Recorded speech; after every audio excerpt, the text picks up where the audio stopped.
C'est un autre enseignement que j'ai écouté de MCI en partie, parce que c'est tellement nul à écouter que c'est vraiment dur à écouter. Mais c'est comment être sûr de ne jamais perdre le salut. Ça, c'est leur enseignement. Comment être sûr de ne jamais perdre le salut. Et je peux vous répondre en 2 minutes. Croyez en Jésus-Christ. Voilà, vous êtes jamais sûr de perdre le salut. Tite chapitre 1, verset 2 nous dit « Dans l'espérance de la vie éternelle, laquelle Dieu qui ne peut mentir a promis avant le commencement du monde. » Donc Dieu nous a promis la vie éternelle si on croit en son Fils, il ne peut pas mentir. Donc comment vous êtes sûr de ne jamais perdre le salut? En croyant en Jésus-Christ, parce que vous avez la vie éternelle. Mais pour eux, c'est pas ça. Qu'est-ce qu'enseigne justement EMCI? Ils disent qu'on ne peut pas perdre le salut, donc en plus le pasteur a l'audace de dire oui, on ne peut pas perdre le salut. Bien sûr, il laisse un petit blanc et après il dit mais, ou sauf, si vous l'abandonnez. Donc selon eux, on ne peut pas perdre le salut, mais on peut l'abandonner. Mais quand vous réfléchissez bien à justement ce qu'ils disent, si vous l'abandonnez, vous l'avez perdu en fait. Mais pour eux, non. Vous ne pouvez pas perdre le salut, mais vous pouvez l'abandonner. Mais si vous l'abandonnez, c'est que vous l'avez perdu. Donc on voit déjà que c'est ridicule, parce que si vous abandonnez quelque chose, vous l'avez perdu en fait.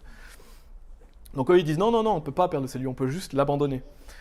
Et en fait, c'est des manipulateurs. Et donc, dans cette vidéo, ils vont pervertir la notion de la course. Ils vont faire croire qu'on est sauvé par la course de la vie chrétienne, que la vie chrétienne est une course, qu'on doit aller jusqu'au bout de notre course pour être sûr d'aller au paradis. C'est toujours la même chose. Et il y a plusieurs vidéos sur la chaîne sur le salut par rapport à la vie chrétienne, si vous voulez voir. Le pasteur, il dit, ce n'est pas juste un moment en parlant du salut. Il dit, le salut, c'est pas juste un moment. Pourtant, la Bible dit, c'est la nouvelle naissance. Donc oui, le salut est juste un moment. Pour eux, le salut n'est pas juste un moment. C'est un processus, en fait, c'est pas un événement. Pourtant, la Bible nous enseigne la nouvelle naissance, qui est un événement. Et donc la présentatrice, elle va dire quoi? Elle va dire, il faut croire que l'on doit avoir l'assurance du salut. Mais attention, il y a un petit bémol, petit astérix, clause du contrat. Il y a un petit bémol, vous pouvez pas le perdre, mais il y a un bémol.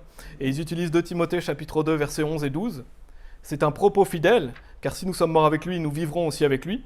Si nous souffrons, nous régnerons aussi avec lui. Et là, il souligne, bien sûr, si nous le renions, il nous reniera aussi. Voilà, on peut abandonner son salut, on peut perdre le salut. Enfin non, on ne peut pas perdre le salut, on peut l'abandonner, selon eux. Mais est-ce que c'est ce qui est dit dans ce passage? Non. La Bible parle justement de cette notion de la vie chrétienne. Si vous reniez Christ devant les hommes, Christ va vous renier au ciel. Mais il ne vous renie pas en tant que personne sauvée, il vous renie en tant que disciple. Et bien sûr, ils ne vont pas lire le verset 13, hein. Ils lisent versets 11 et 12.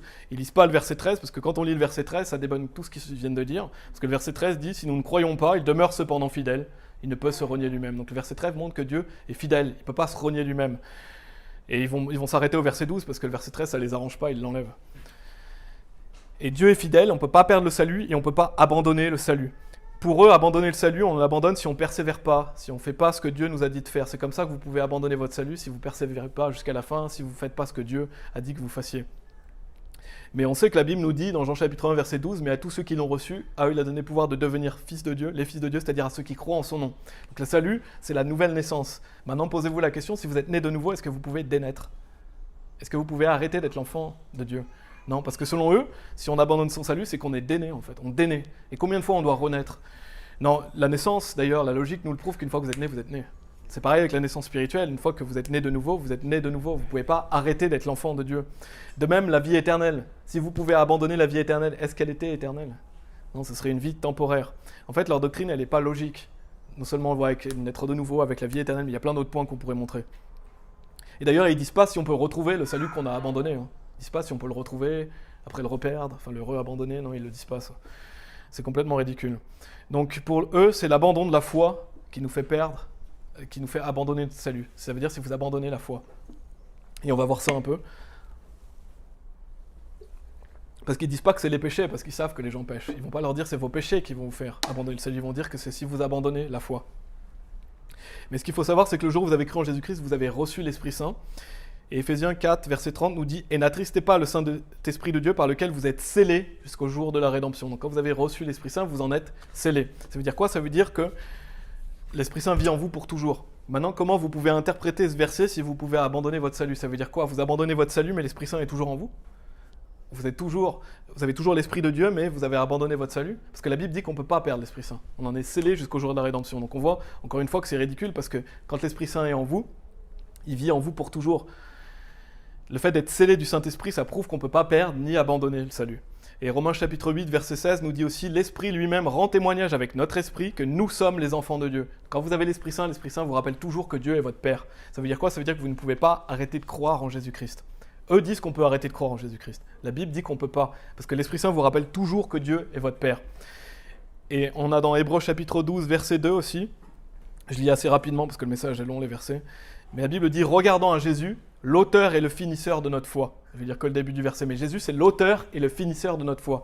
La Bible, elle ne dit pas « Regardons à Jésus, l'auteur de notre foi, et vous êtes le finisseur de votre foi ». C'est Jésus l'auteur et le finisseur. Ça veut dire que Jésus va finir ce qu'il a commencé. Et selon eux, non, c'est à nous de finir notre foi. Parce qu'on peut l'abandonner. Donc si vous pouvez l'abandonner, c'est à vous de la garder en fait. Non, c'est Jésus qui garde. Et c'est Jésus l'auteur et le finisseur de notre foi. Eux, ils essaient de se faire eux-mêmes le finisseur de notre foi, en fait. Et Philippiens chapitre 1, verset 6 nous dit « Étant confiant de cette chose même, que celui qui a commencé une bonne œuvre en vous, l'exécutera jusqu'au jour de Jésus-Christ. » Donc Dieu va exécuter ce qu'il a dit. Si vous dites que vous pouvez abandonner la foi, vous faites de Dieu un menteur. Vous dites que Jésus n'est pas capable de vous garder. Et vous contredisez la Bible. D'ailleurs, Jean chapitre 3, verset 18 montre qu'il n'y a que 2 catégories de personnes. Celui qui croit en lui n'est pas condamné. Si vous croyez, vous ne pouvez pas être condamné. Mais celui qui ne croit pas est déjà condamné parce qu'il n'a pas cru dans le nom du seul Fils engendré de Dieu. Donc les gens qui n'ont pas cru, ça veut dire quoi? Ça veut dire que ça n'existe pas les gens qui ont cru mais qui ne croient plus. Non, c'est soit vous n'y avez jamais cru, soit vous y avez cru. Et ce verset montre qu'il n'y a pas de personnes qui peuvent perdre la foi, abandonner la foi. Non, si quelqu'un vous dit « moi je crois en Jésus, j'y crois pas », il n'a jamais été sauvé. C'est aussi simple que ça. Parce que la Bible montre que quand vous avez l'Esprit Saint, il vous rappelle toujours que Dieu est votre Père et que Jésus est l'auteur et le finisseur de notre foi. Si quelqu'un vous dit « moi j'étais chrétien, j'ai changé de religion », oui, bah t'as jamais été sauvé, t'as jamais été chrétien. Parce que la Bible enseigne quelque chose d'opposé. En fait, ne vous fiez pas à ce que disent les gens, fiez-vous à la Bible, parce que les gens pourront vous dire tout un tas de choses. Et vous mentir, vous tromper, vous manipuler. D'ailleurs, Jean, je vais lire encore d'autres versets. Jean chapitre 6, verset 39 nous dit « Et ceci est la volonté du Père qui m'a envoyé, que je ne perde rien de tout ce qu'il m'a donné, mais que je le ressuscite au dernier jour. » Donc Jésus ne va rien perdre. Jésus ne va perdre aucune de ses brebis. Donc si vous pouviez abandonner la foi et perdre le salut, vous dites que Jésus peut perdre ses brebis. Donc vous contredisez la parole de Dieu. Et on a Jean chapitre 10, versets 28 et 29. Là, j'essaie de montrer vraiment bibliquement qu'on ne peut pas abandonner la foi, qu'on ne peut pas perdre le salut, parce qu'eux, ils vont pas vous dire qu'on peut perdre le salut, ils vont dire qu'on n'abandonne pas la foi, mais c'est la même chose. Mais la Bible montre qu'on ne peut pas. Jean chapitre 10, versets 28 et 29 nous dit « Et je leur donne la vie éternelle, et ils ne périront jamais, et aucun homme ne les ravira de ma main. Mon Père qui me les a donnés est plus grand que tous, et aucun homme n'est capable de les ravir de la main de mon Père. » Donc aucun homme, vous faites partie de ces aucun homme. Vous ne pouvez pas être ravi de cette main. Vous ne pouvez pas vous enlever de cette main. Vous ne pouvez pas abandonner la foi. Si Dieu vous tient, c'est lui qui vous tient. Si on pouvait abandonner la foi, ça veut dire que vous pouvez vous enlever de la main de Dieu. C'est contraire à ce verset. Dieu vous tient et vous n'êtes pas plus fort que Dieu. Et donc, comme j'ai dit, souvent les exemples qu'ils prennent, voilà, les personnes qui ont arrêté de croire, ce sont des personnes qui n'ont jamais cru. En fait, si vous rejetez une fois sauvé, toujours sauvé, vous n'êtes pas sauvé. C'est évident parce que Jésus lui-même est la vie éternelle. Croire en Jésus, c'est croire dans la vie éternelle. Et ils utilisent aussi 2 Timothée chapitre 4, versets 7 et 8, qui nous dit, enfin le verset 7, bien sûr, ils ne vont pas au verset 8, encore une fois. « J'ai combattu un bon combat, j'ai achevé ma course, j'ai gardé la foi. » Ils disent « Ah, regardez, il faut garder la foi pour être sauvé. » Mais que dit le verset 8 ? « Désormais m'est réservé une couronne de droiture, ou de justice, laquelle le Seigneur, le juge droit, me donnera en ce jour-là, et non seulement à moi, mais à tous ceux aussi qui aiment son apparition. » Paul, il parle de quoi ? Des récompenses. Il parle de la vie chrétienne. Quand il dit « j'ai gardé la foi », il parle du fait qu'il veut avoir une pleine récompense au paradis. Il ne parle pas du salut. Paul savait que ce n'était pas lui le finisseur de sa foi. C'était Jésus. D'ailleurs, lui-même a écrit Hébreux. Donc il parle des récompenses célestes. C'est encore le mélange de la course, de la vie chrétienne et du salut, qui est un événement. Et donc pour conclure ce point, après je ferai une conclusion générale, mais la question qu'il faut se poser, c'est est-ce que vous êtes pardonné de tous vos péchés, oui ou non en fait ? Est-ce que vous avez été pardonné de vos péchés passés, présents et futurs ?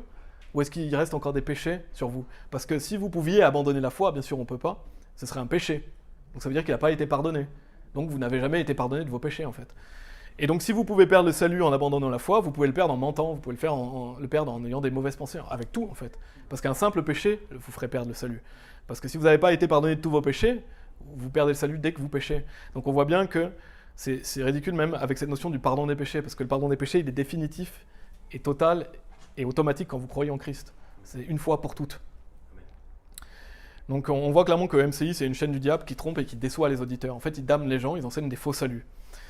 C'est un salut par les œuvres. Comme je l'ai dit, si quelqu'un vous dit « on est sauvé pour toujours, sauf » ou « mais », vous pouvez marquer que c'est un faux prophète. Ou alors c'est quelqu'un qui a besoin que vous lui prêchiez le salut. Mais par contre, qu'est-ce qui est possible pour une personne sauvée ? Vous pouvez douter de votre salut. La Bible dit qu'on peut faire naufrage quant à la foi, on peut avoir une petite foi, mais on n'arrête jamais de croire. Vous pouvez douter, vous pouvez... Jean le Baptiste, justement, un exemple. Selon eux, Jean le Baptiste, il a perdu le salut. Parce que Jean Baptiste, il a demandé, est-ce que c'est toi, Christ ? Ça veut dire quoi ? Il a abandonné la foi ? Non, il avait des doutes. Et c'est normal parce qu'on a toujours la chair. Jean-Baptiste était sauvé. Jésus, il a dit, il n'y a pas plus grand homme que lui. Donc Jésus ne va pas dire, il n'y a pas plus grand homme que lui, mais il a perdu le salut. Parce que sinon, on a tous perdu. Mais non, on ne peut pas perdre le salut. Donc on peut douter, on peut faire naufrage, on peut avoir une petite foi, mais on ne peut jamais arrêter de croire.